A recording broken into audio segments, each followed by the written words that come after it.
घाटी की वो चीख मानो समय को भी चीर गई थी। आसमान में नीली और लाल लपटें टकराकर बवंडर बनने लगी। गांव के लोग पहाड़ों के पीछे से देख रहे थे, पर उन्हें केवल रोशनी और धुएं का तांडव नजर आ रहा था। साधक और संरक्षक धुंध में छिप चुके थे। कुछ देर बाद धुंध से एक आकृति उभरी। वो साधक ही था, लेकिन उसका चेहरा बदल चुका था। उसकी आंखों में अब नीला नहीं, बल्कि लाल और नीले का मिला जुला तूफान था। उसके हाथ में पत्थर नहीं था। आर्यन ने उसे देखते ही गरज कर पूछा, कुंजी कहाँ है? साधक ने धीरे धीरे सिर उठाया। उसकी आवाज भारी और अनजानी हो गई थी। कुंजी? वो अब किसी के पास नहीं, वो तो उसमें समा गई। धुंध के पीछे से संरक्षक की परछाई दिखी, लेकिन उसका रूप अब अधूरा लग रहा था। उसका आधा शरीर बर्फ और धुएं में बंधा था, जबकि बाकी हिस्से पर नीली ज्वाला घूम रही थी। मानो पत्थर उसकी शक्ति को बांधने के बजाय उसके साथ मिल गया हो। आर्यन की आंखों में भय चमका। तो तूने उसे मुक्त नहीं किया, ना ही बांधा, तूने उसके साथ गठबंधन कर लिया?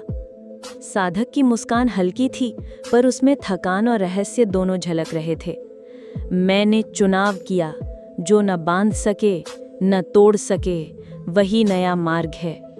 अचानक साध्वी की परछाई फिर दिखी। उसकी आंखों में संतोष और डर दोनों थे। उसने फुसफुसाकर कहा, पर हर गठबंधन कीमत मांगता है साधक। तू जानता है ना क्या चुकाना होगा? साधक का चेहरा गंभीर हो गया, पर उसने उत्तर नहीं दिया। तभी घाटी में धरती हिल गई और काले आकाश में एक दरार खुली। उस दरार से हजारों परछाइयां बाहर झांकने लगीं। गांव वाले चीख पड़े। आर्यन ने अपनी तलवार उठाई और साधक की ओर बढ़ा। अगर तूने गलत राह चुनी है तो ये सब हमारा अंत है। साधक ने बस एक बार उसकी ओर देखा। उसकी आंखों में गहराई थी, जैसे वहां कोई और शक्ति बोल रही हो। सही या गलत, इसका फैसला अभी नहीं होगा। आने वाला समय ही बताएगा कि कुंजी ने हमें बचाया या नाश किया। इतना कहते ही दरार से गूंज उठी एक और चीख, पहली से भी भयानक। आज तक कोई नहीं जान पाया कि उस रात घाटी बची या डूब गई, पर हर 100 साल में वही दरार आकाश में फिर से झलकती है। और लोग कहते हैं कि उस समय साधक की आंखें फिर से लाल नीली चमकने लगती हैं।